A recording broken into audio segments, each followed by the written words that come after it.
Isko Moreno isiniwalat ang pag-aalala ng mga taga-Manila, naging dugyot muli ang Manila.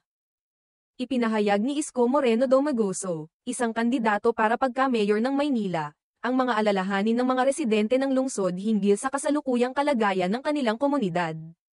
Naani ay naging dugyot na muli sa kanyang campaign kick-off na ginanap noong Biyernes ika-28 ng Marso sa R10 Road sa Maynila. Binanggit ni Isko ang mga reklamo ng mga taga-Maynila na tila nawala ang kalinisan at kaayusan sa kanilang mga kalsada. Ayon sa kanya, isa sa mga pangunahing isyu na kanilang naririnig sa mga town hall meeting ay ang paglobo ng basura sa mga lansangan, kung saan maraming residente ang nagrereklamo na kahit mag-aalas 9 na ng umaga, hindi pa rin nalilinis ang mga kalye at puno pa rin ng basura. Sa town hall namin, isang bagay ang pare-pareho, ang mga alalahanin ng mga tao ngayon, naging dugyot na naman ang Maynila. Mag-aalas 9 na ng umaga, tapos ang basura nandoon pa sa kalsada, wika ni Isko. Ayon pa sa kanya, ito raw ang madalas na reklamo na naririnig nila mula sa mga taga-Maynila. At ito ay isang bagay na kailangan ng agarang solusyon upang mapanumbalik ang kalinisan at kaayusan sa lungsod. Bilang tugon sa mga alalahanin ng mga residente, nangako si Isko na muling pagtuunan ng pansin ang paglilinis ng Maynila at ibalik ang sigla ng pamumuhay sa lungsod.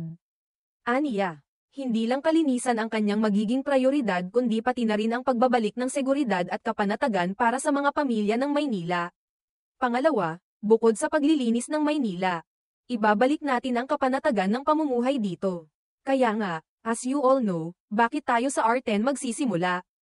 Kasi itong R10, sa mga nakaraang linggo, buwan, o taon, naging laman ng balita. Dito natin nakita na parang walang gobyerno sa Maynila kaya't muling natatakot ang mga nanay at tatay na baka mapahamak ang kanilang mga anak dahil sa mga kalalakihang gumagala na walang takot.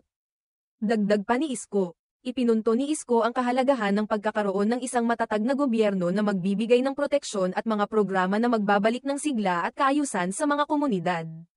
Sa kanyang paningin, ang hindi pagkakaroon ng sapat na gobyerno at pamamahala sa mga lugar na gaya ng R10 ay nagdudulot ng takot at pangamba sa mga residente. Lalo na sa mga magulang na natatakot para sa kaligtasan ng kanilang mga anak.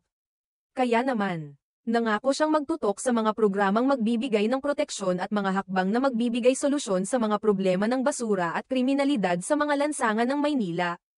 Bukod sa kanyang mga pangako tungkol sa kalinisan at seguridad, nagbigay din si Isko ng mensahe sa kanyang mga taga-suporta, kung saan hinikayat niya ang mga ito na manatiling nakatutok sa layunin ng kanilang kampanya at huwag makipagtalo o makipag-away sa mga taga-suporta ng ibang mga kandidato.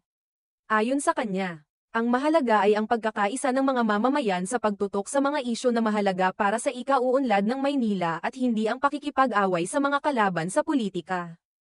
Ang pangunahing layunin ng kanilang kampanya, ayon kay Isko, ay ang pagsilbihan ang mga tao at mapabuti ang kalagayan ng bawat isa sa lungsod, at hindi ang magtulungan sa mga hindi makatarungang away. Sa kabuuan, layunin ni Isko Moreno Domagoso na muling itaguyod ang Maynila bilang isang malinis, maayos, at ligtas na lungsod para sa mga mamamayan nito. Sa pamamagitan ng pagpapabuti sa kalinisan, seguridad, at pamumuhay, naniniwala siya na maibabalik ang tiwala ng mga taga-Maynila sa gobyerno at magiging dahilan ng mas matagumpay na komunidad.